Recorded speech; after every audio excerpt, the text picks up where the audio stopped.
everybody. Good morning, Marianne. Good morning, Cherie. Good morning, Tanya. Good morning, Megan. Robert, good to see you this morning. Jill, Nikki, all the rest of the crew. Jasmine, good morning. Please make sure you take your virtual seat. It's Men's Health Week. We have some fantastic topics this week.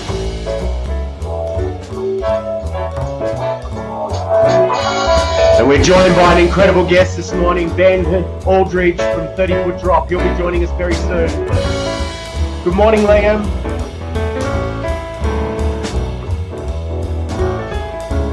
We'll be starting very soon.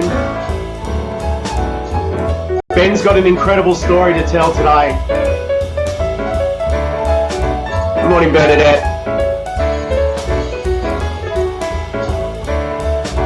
We'll get cracking very soon.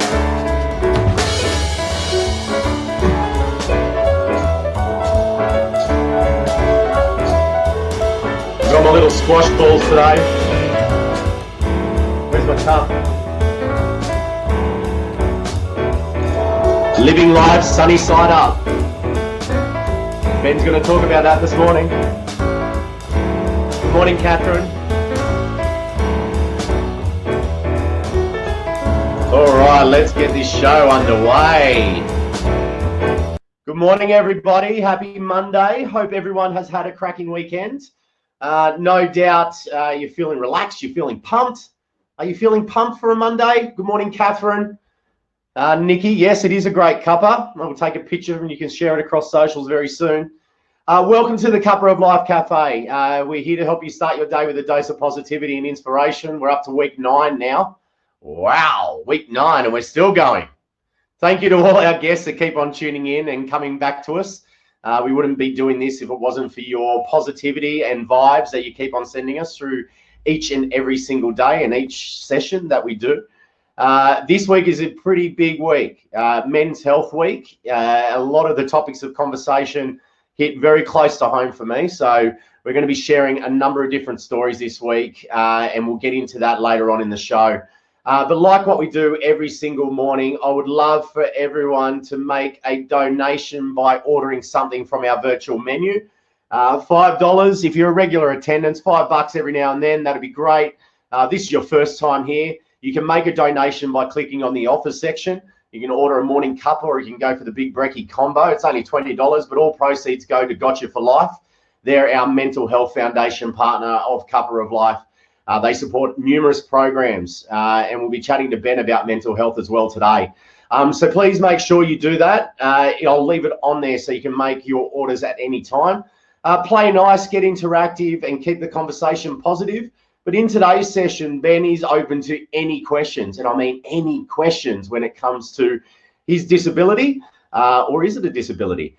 So we'll be talking about a whole bunch of different things today, and please make sure that you do ask the questions as we go through the session. Please make sure you also do tag us. You're going to get a lot out of every session that we do this week, and we'd love you to tag us at Cuppa of Life Cafe, Gotcha for Life, Fun Locker, and also this morning, please make sure you tag Ben at 30 Foot Drop. That's the name of his business. Now, how did he get to that name? Well, let's ask him. Where's the man? Ben, can you please come into the cafe and give a warm welcome to everyone this morning? If he's there. Ben, you there? You got to turn your camera on as well, mate. Hello, Ben. Ben, if you can still hear me, I'd get you to log off and log back in again if you possibly can. That'd be great. I'm not sure where Ben is at the moment. He was there before. Let's see if I can kick him out of the room and get him to log back in again. Do apologise, everyone. Ben was there before. He'll come back in shortly, I'm sure.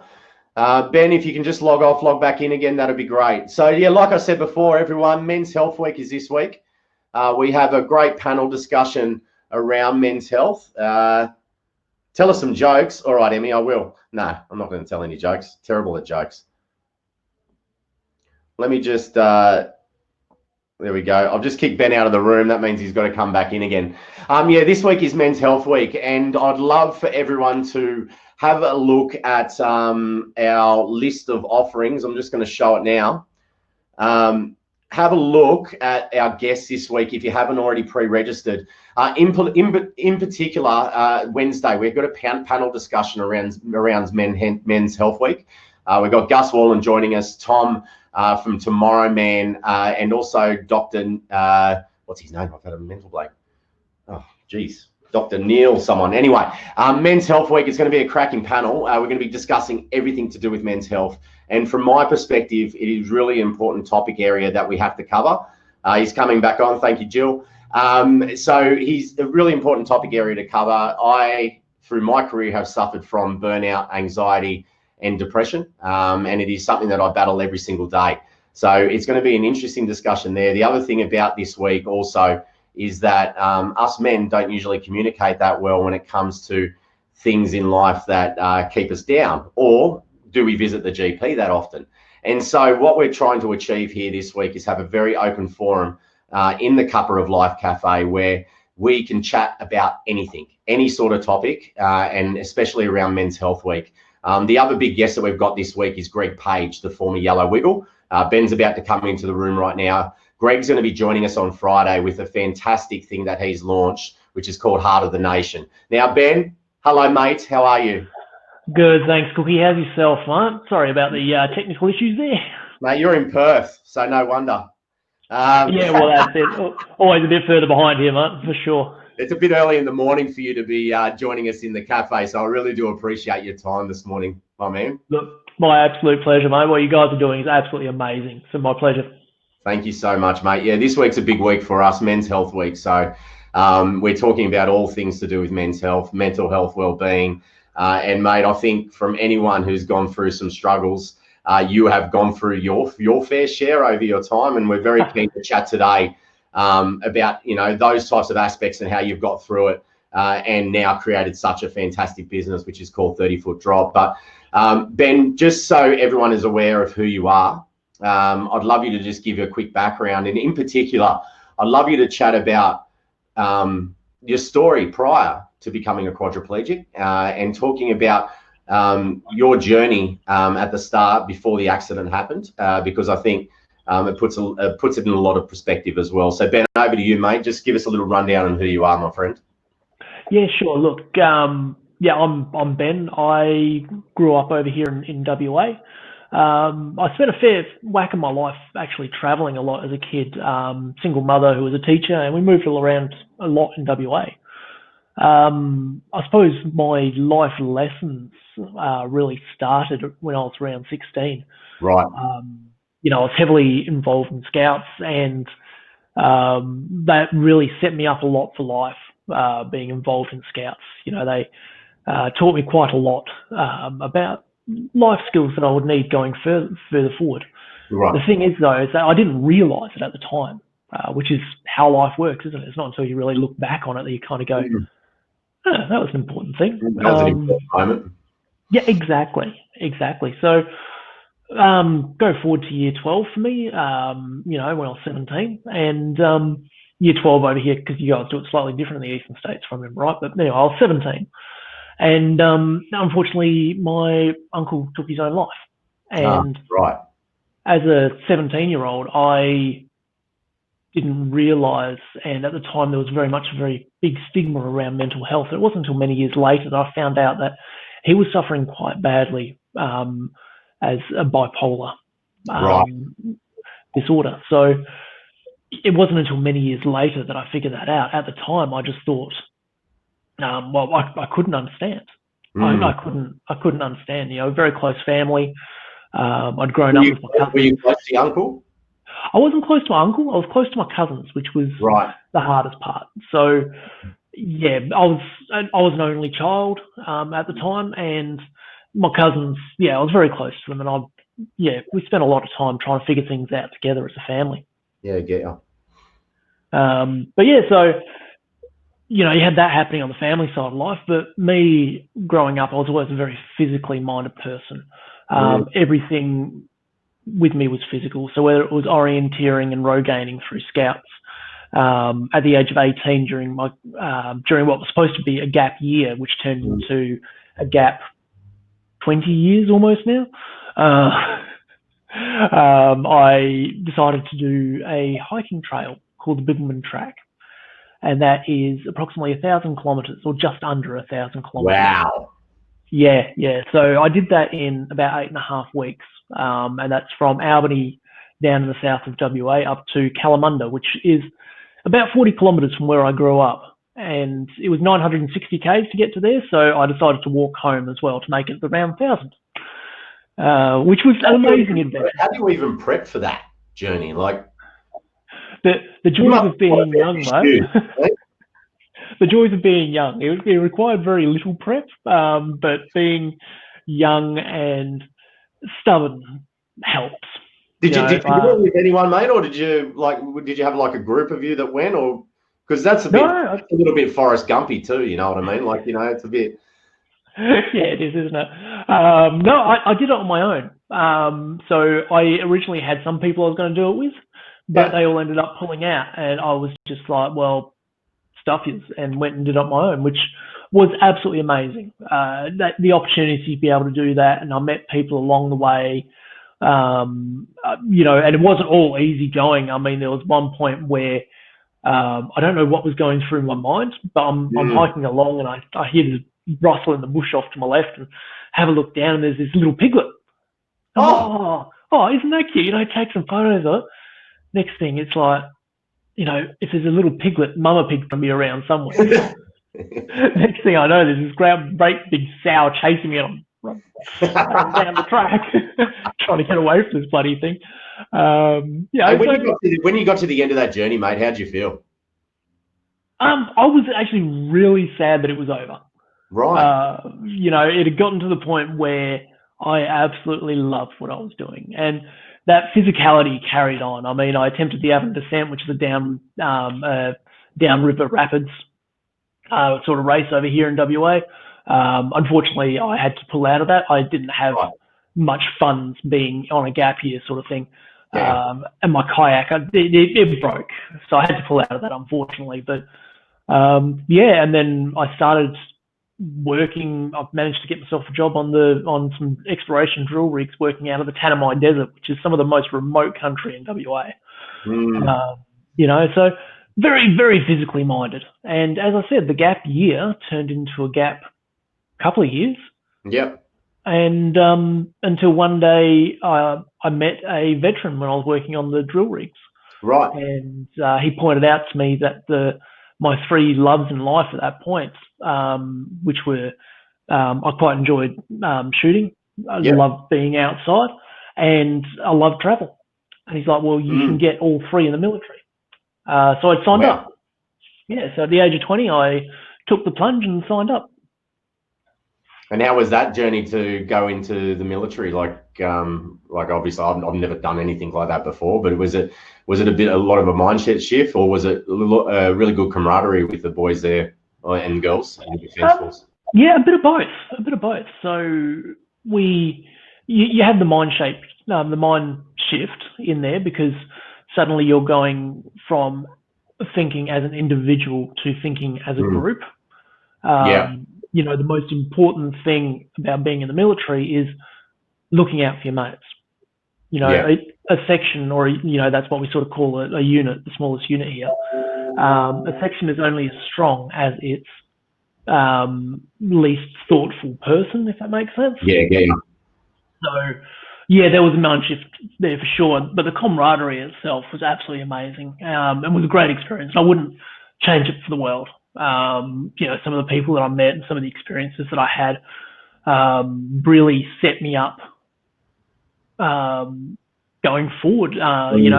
It's funny. What is the one thing that you learned from the Defence Force, mate? Like, what's the one thing that you still do? The one thing that I learned from the Defence Force and still goes forward today is the idea that there is no such thing as a bad personality trait. There is only the bad application of a personality trait. Wow, that's pretty powerful. Yeah. So for me, it's stubbornness is the one that I come back to. Stubbornness has a lot of negative connotations around it. Mm. But stubbornness applied properly can be life-saving. Wow, that's epic. That is so good. And just tell me a little bit more around. So when you were at the Defence Force to when the accident happened as well, like what were you? Yeah, tell us about the journey there and what happened. Yeah. Okay. So in the lead up to my accident, there was a few things in play. Mental health in the military at that time was very much still taboo. Right. You know, you had to look after your own stuff. You had to make sure that you didn't become the weak link within the unit.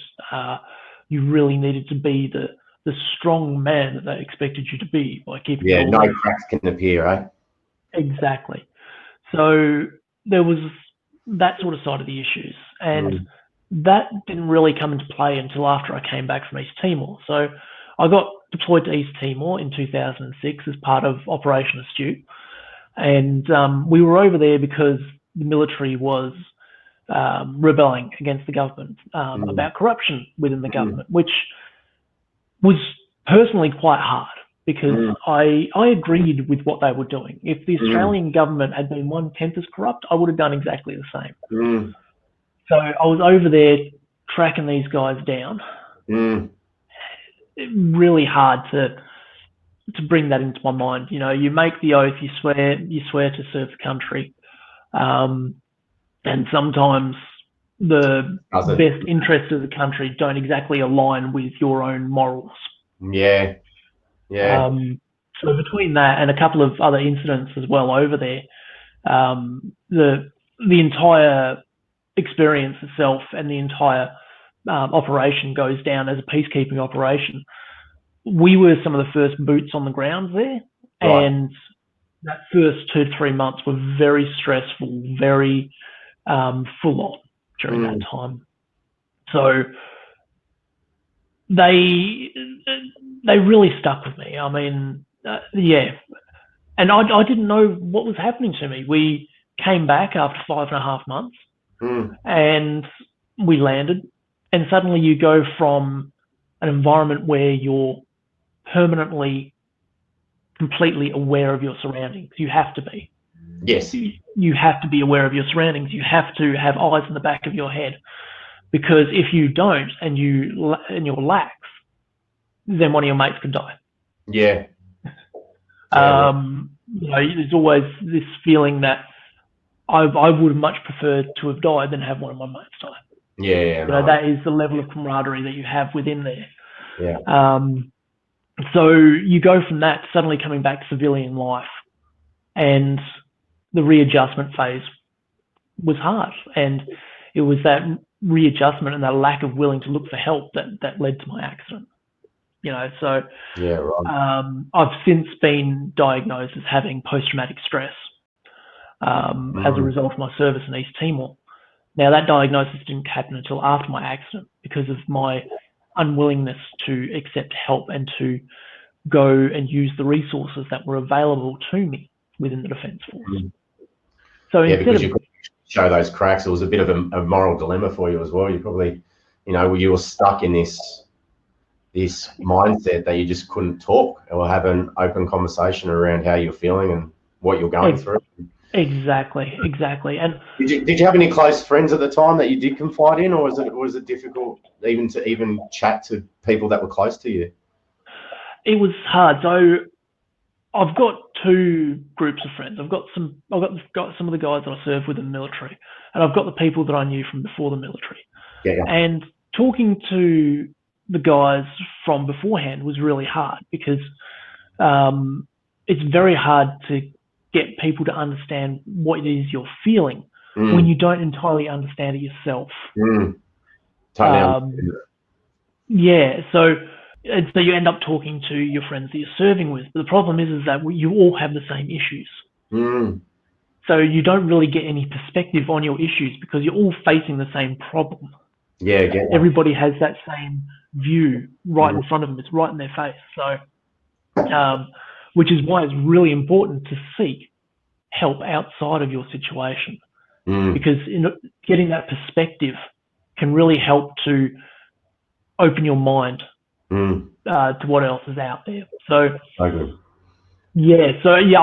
had those mates, but because of my own stubbornness, I didn't make proper use of them, which is why I love what you guys are doing with Gotcha for Life. Having people that you can contact and know that you're in a safe place, know that you're not going to be judged, is amazing. Yeah, it is. It's one of the things that I've had to battle through in my life. I've got some really good close friends that I always chat to, and it is okay not to be okay. And I think a lot of us are realizing that now. At least the topics of conversation continue to grow, and it's having conversations like this that makes everyone else understand a little bit more around the importance of mental health and well-being and being connected with people, and answering a phone call. That's one of the things. Like, we're giving you a call, answer it, have a chat, see how they're going on the other line. Anyway, so mate, the accident, like, how did it happen? Like, what? Give us the lead up to it, and Okay, so basically, instead of dealing with my issues, I turned to alcohol, which is unfortunately, it still is regarded as a very Aussie thing to do, to drink your worries away. And it can form a temporary band-aid, but that's all it is. It's like trying to fix a broken leg with a piece of string. It doesn't work. And so I started drinking, and for a little while it did help. It helped me with the nightmares. It helped me with the hyper-awareness.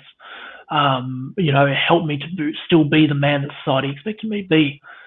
But what I didn't see was the effect that my drinking was having on those around me. And I was engaged at this time. And living in Townsville there, as part of 2nd Battalion, and I didn't see the effect it was having on me. And me and my fiance, we started fighting a lot, often about my drinking. But I saw it as her problem, not my problem, because I'm fine with it. It's working for me. Why can't you support me? And I look back on it and it's ridiculous. But that's the problem with a lot of these issues, is that you become very you don't see what's happening around you. Anyway, I came back from out bush, and like all times when we're out bush, when we come back from sort of 2-3 weeks away, we go out and party. Went out and partied that night and ended up getting into another argument with the fiance, and she went home. She drove off and went home, and I decided to walk home to sober up in order to apologise to her and make up. Like, this was a common occurrence. This wasn't a one-off. And on the way home, you've got this major road, right? You've got the steep hillside, and there's a major road. And where the major road comes through, they've actually cut the hillside out to make a cliff. Right. And from the top of that cliff, you can see out over Townsville. And when you're young, drunk, and have a full bladder, you can also hit the cars on the road below when you decide to relieve yourself. Not the first time I'd done this, probably wouldn't have been the last time that I would have done this. But this night was different. This was the 31st of March, 2007. And there I am at the top of this cliff, and I've lost my balance, and I've fallen forwards off there. Did you fall on the road, or did you fall on So you got the cliff that comes down, you got the road, and next in between the cliff and the road, you've got a footpath and a little strip of grass. Right. Where I actually landed, I'm not 100% sure. There's a drug that they'll often give you in ICU called midazolam, which has got an amnesic effect along with other things. So I'm not entirely sure where I landed. I know where the taxi driver found me, and that was half on the grass, half on the footpath. Wow. And that's who found you, a taxi driver, yeah? Yep. So the taxi driver, it was the third time he'd driven past me when he stopped. Having a passed out guy on the side of the road in Townsville near the base is not rare. You were conscious at the time? He, according to the police report, I was conscious. Yeah, right. Like I said, between the alcohol and the midazolam, and the human brain's amazing when it comes to trauma. Like, it's a fascinating subject around trauma and neurology. But basically, your brain will often cut parts of trauma out in order to keep you sane. Right. So when was the first moment that you realised that? Like, was it in the hospital that you came? Like, what? Yeah. Yeah. Look, my first completely sober and conscious moment was in ICU about 2.5-3 weeks later. Right. Wow. And in that time, I have some amazingly weird memories. And I learned some things in that time as well. For example, when you are relying on alcohol as much as I was, and you're self-medicating like I was, you can get withdrawal symptoms when you go dry. And some of those include hallucinations. Now, normally in a hospital, they'll give you a drug called haloperidol, which is a antipsychotic, they call it. Right. Unfortunately, I'm anaphylactic to haloperidol, I now know, and they had to resuscitate me. So I had to go through this drying out period with hallucinations mixed in with a post-traumatic stress. Yeah. Without any of the help from those particular drugs. So I've got memories which are hallucinations, and I know they're hallucinations, but they're completely real. And then basically, imagine Alice in Wonderland mixed with Black Hawk Down and Ozzy Osbourne's worst ever trip. Yeah, right. They are ridiculous and horrible, but they're real to me. Yeah, so real. So the journey post you understanding that you were going to be a quadriplegic must have been pretty full on for you in your mental health and well-being. And like, I know when we spoke previously in the pre-chat, it took you a long time to get to where you are today. And I'm just conscious of time as well, mate, because I really want to talk about what you're doing as well right now and your company 30 Foot. So I want to get through. We're going to, it doesn't matter. People will stay on this. Like, if people want to stay, they can stay. We'd probably have another 10 minutes, right? So let's just get to that journey from realizing that you were a quadriplegic first, and then how you've managed to overcome that with your business and now your thought process around life. Okay, so from the time that I woke up and I felt sober, obviously the doctors began to shatter my life into little pieces. The reality of the diagnosis and the shock to the system of, it doesn't all sink in straight away. It's not until you automatically go to stand up to grab something, or you go to sit up in bed, that you suddenly realize, this is going to be difficult. And it took me about 5 years to really get to grips with my new situation. And a lot of that has to do around the stigma of disability. Yeah. You see through the media and through the social biases that basically to have a disability is the worst thing in the world. And to deal with that as a young man, to go through it all, and at the end of the day to realize that, hey, you are still a person, you still have value, is a really difficult thing. And mixed into that as well, the issues around post-traumatic stress, mixed in with all the mental health and the issues that I was going through regarding, coming to the realization that no matter how hard I try, I'm never going to be able to rock climb again. Yeah. No matter how hard I try, scuba diving to the level that I used to is never going to happen. It's really hard, and it breaks you down. And the hardest thing to do is, once you've had it all broken down, is to build yourself back up. Yeah. Because it's very easy to become focused on what you used to be able to do. Yes. And not focusing on what you can do now. Yeah. All right, let's talk about that. So what you can do now. You're you named your business 30-foot drop. What a consistent reminder that you're giving yourself every single day. But I think it's That's more exactly right. it's I more mean, around the purpose of the story, right? And now what you're doing around, telling businesses and communities around what they can do around inclusion, especially around disability. And I think you've actually got an interesting take around disability. Is it a disability?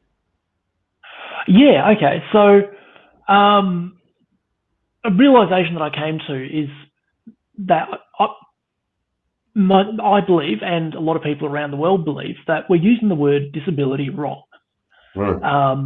So a disability, actually, I'll take one step back. So I feel that we've been using the word disability instead of the word impairment. Now, to my mind, an impairment is basically your medical diagnosis. Yeah. Okay, so my impairment is that I'm a C5 quadriplegic with post-traumatic stress in remission. That is my medical diagnosis. Now, a lot of people think that that is your disability. But if you actually stop and think about the word disability or disable, the word disable means to make something, make you unable to do something, make you unable to function.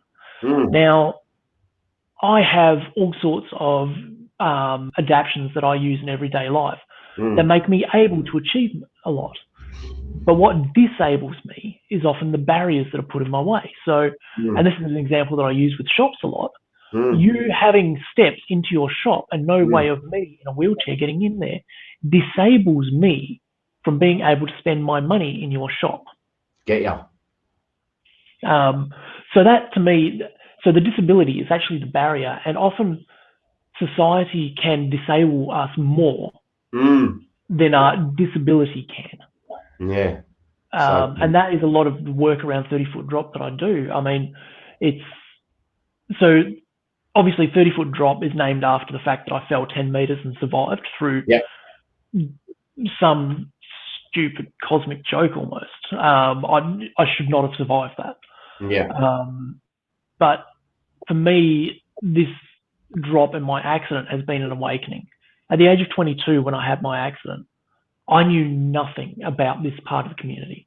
I knew nothing about disability or people with impairment at all. And about 8 years after my accident, I was getting quite frustrated with society because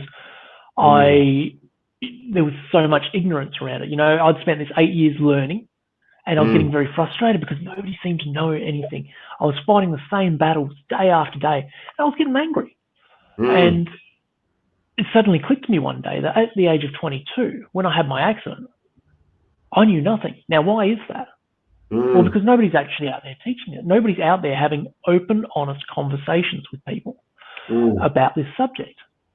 And that's when it kind of clicked to me that I have this opportunity to start these conversations within my local community. I have this opportunity to make the change. And that's where 30-foot drop was born. And that's what we're all about. We're educating the community through open, honest conversations. And I really encourage anybody here who's watching today, if you have any questions, and it doesn't matter what it is, okay, ask it. Yeah. Because you would have been asked some crackers by school kids. What's some of the questions that school kids have asked you? So a lot of them revolve on their questions sometimes. Look, a lot of them revolve around sex, of course. You know, when you're 15, 16, a lot of the young male questions revolve around sex. And the thing is, and my reply to them is always, anybody can have a sexual relationship. It's just some people need more imagination than others. Oh, that's a great answer. Well, you do have a 7-year-old boy, so, you know, there we go. That's right. Exactly. So, yeah, we have imagination. But you get those sort of ones. But probably the most insightful one that I've gotten from them was, what do you have nightmares about? And that one blew me away. It absolutely blew me away. And I did not expect that from a 16-year-old school, kid at school. So, yeah, open, honest conversations is what we're about. I've got some questions here, mate. So, firstly, everyone keeps on mentioning your cracking mo. Thank you. How long's that mo been going for, my man? Oh, to my wife's disgust, it's probably been going about 2 years now. Yeah, right. And, buddy? Do you put any product in it? Do you give a little yes, yeah. No, I've got the old natural wax in there. I've got a lovely barber down this way who helps me out with that. So, Damien Clark's asked, what are the key daily components to your recovery and ongoing treatment? Okay. So I've got a few. I call them my attitudes towards life. So the first one is never be afraid to ask for help. Help makes you stronger. Nobody is ever the perfect person to do absolutely everything. We always need help with something. So never be afraid to ask for help. Allow yourself to explore. So make sure that you look at what you can do. Don't be afraid to try new things. And they don't have to be massive new things. Okay. They can be as small as taking a different route to school. They can be as small as, going somewhere different for lunch, going somewhere different for dinner. So allow yourself to explore. Life means change. Okay. The only constant in our lives is chaos. No matter how much you wish otherwise, things will always change. That's not a bad thing. Yeah. Okay? Change a lot of the time. Yeah, exactly. So, these are always things. And as I said earlier as well, there's no such thing as a bad personality trait. There is the bad application of personality traits. Okay, the stubbornness around me wanting to make the most of my life is probably what has led to the biggest change. Yeah. Okay. The stubbornness that I will continue to try new things. Sometimes it goes wrong. Okay. My adventures in cooking have led to many third-degree burns. As you can see, my hands don't work properly.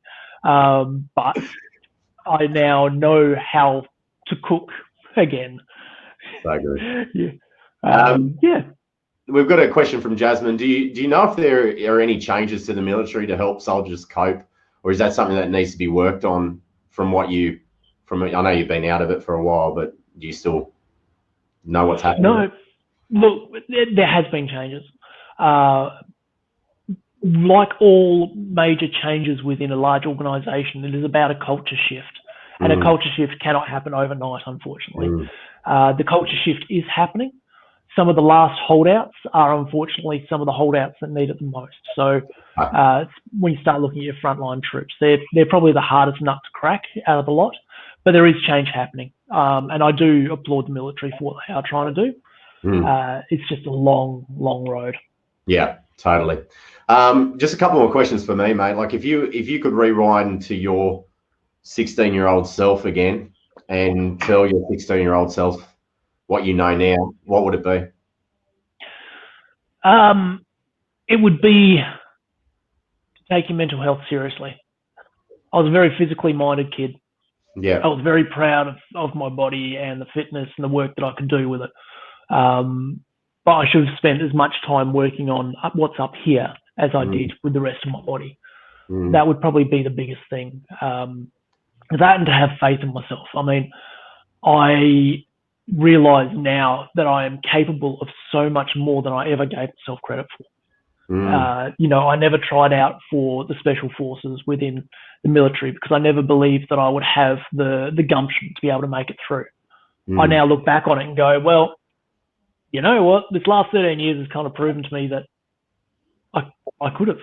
Yeah. had I put myself to it properly.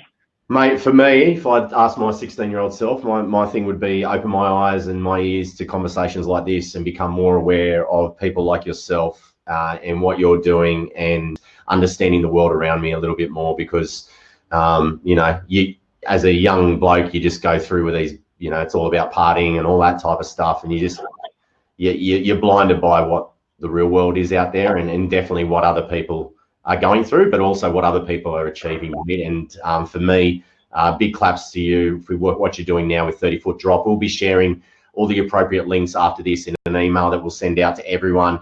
As Jill mentioned in the chat room as well, if the people that have had to leave, we'll also send them a link as well so they can watch this full replay. Mate, thank you so much for joining us this morning. Like I said, you've kicked off Men's Health Week for us, where we've got some cracking conversations happening, especially on Wednesday and Friday. So please make sure that you join. And if you've got other male friends out there, or if you're a female and you've got blokes out there that don't talk that often, I'd encourage them to at least attend Wednesday's the panel discussion where we've got Gus Wallen, Tomorrow Man, Tom from Tomorrow Man, and Neil joining us as well, Dr. Neil. So please make sure you do join us. Thank you so much, legends, for being here. And make sure that you also check out tomorrow's guest, Pauline Newen. Pauline she's a spiritual entrepreneur and a very successful one at that. She takes the entrepreneur journey to a different level and tackles things in a really spiritual way. And having a chat to Pauline in the last week has opened my eyes to a lot of ways that I can be dealing better in business and looking at things in a different perspective. So I'd encourage everyone to book your virtual seat tomorrow by clicking into the offers section and also attend all the rest of the sessions as well. Ben, that is it for today. Thank you so much, mate, for joining us. Thanks for getting up to Perth time and yeah, keep the mode growing, mate. We'll chat to you in a year, and I want to see it up around here, eh? All right? Oh, God, yeah, okay. Yeah, assuming the wife doesn't cut it off before then, mate. All right, buddy. I'll catch you later. Thank you so much for joining us. My pleasure. Have a good one. See you, buddy. Bye.